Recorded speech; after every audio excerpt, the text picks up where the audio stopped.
Hey everybody, I'm here for Fresh New Supply A Excerpt vlog, and I'm going to be reading from The Secret Year by Jennifer Hubbard, and I'm going to be starting in Chapter 4, um, and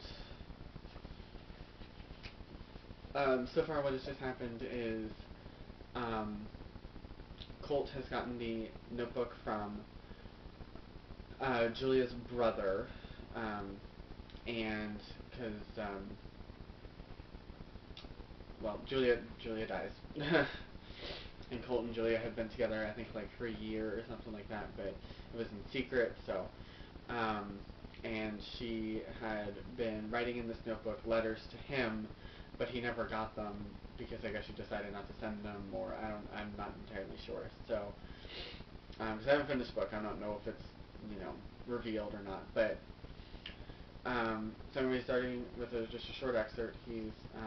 A lot of this is basically, he's reading one entry and also thinking about the journal and the entries that she writes about. So I'll go ahead and get started.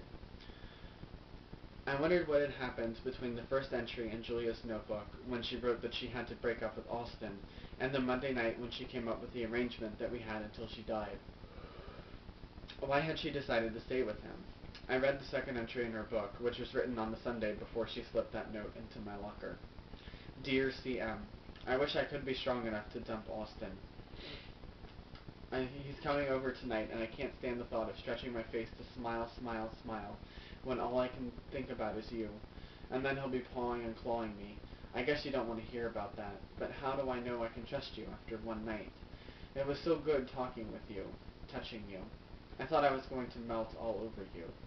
How do I know it would be like that again, though? I started this journal because it seemed like I'd found the beginning of something with you, but now I'm not so sure. At least I know Austin. I know what I'm going to get with him. I don't know you, even if it feels like I do. I can't stop thinking about you, but maybe you're just a dream. I closed the notebook on that. Michael Vernon didn't mention the journal to me, or to anyone else as far as I could tell. He sort of nodded at me sometimes in the halls, but neither of us spoke. I read some of Julia's letters every day while September turned into October. She had written about everything: exams and grades, fights with her parents, her obsession with getting into Harvard. She described my 16th birthday, which we'd celebrated in the back seat of her car. My 17th had passed in a numb haze, a week after her funeral. She wrote about driving around alone at night, and how she liked to lie in bed listening to the radio. She wrote poems full of black water and jagged edges and lightning. Sorry, I'm tired. She described some of the nights we'd had together, the swampy smell of the river and the heat of my skin on hers, the cramped steaminess of her back seat and the way we used our coats for blankets when the weather turned cold. There were times when I wanted to plunge through the whole thing without stopping, wolf down page after page, race to the final entry. I had looked ahead and I knew that she'd written these letters right up to the day she died. But I couldn't take it. I could only hear so much of her voice, could only spend so long reliving the feel and scent and taste of her, before something in me filled up and I had to close the book. Some days I didn't open it at all.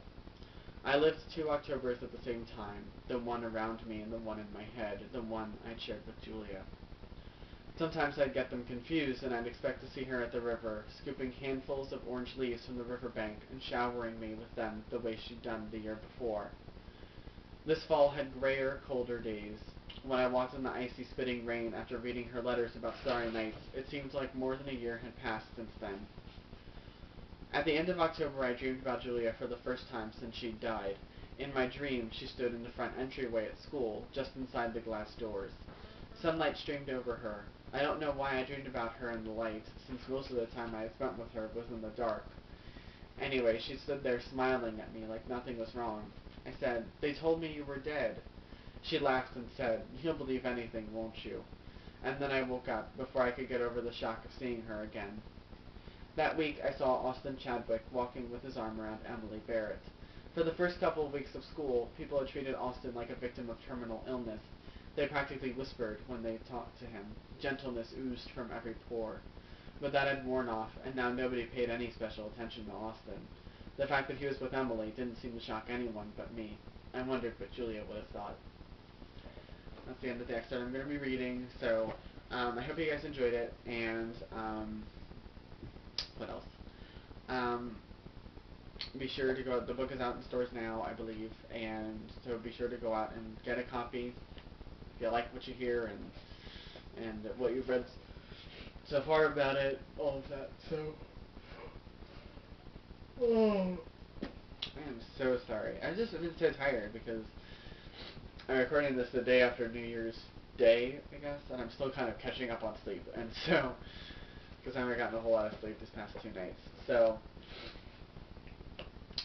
But anyway, so be sure to go and comment on all the other Fashion Advice of YA posts, not just for my sake, but for the author's sake, because they spent a lot of time answering the interview questions and pointing me to an excerpt to read an excerpt blog. So please, please, please comment.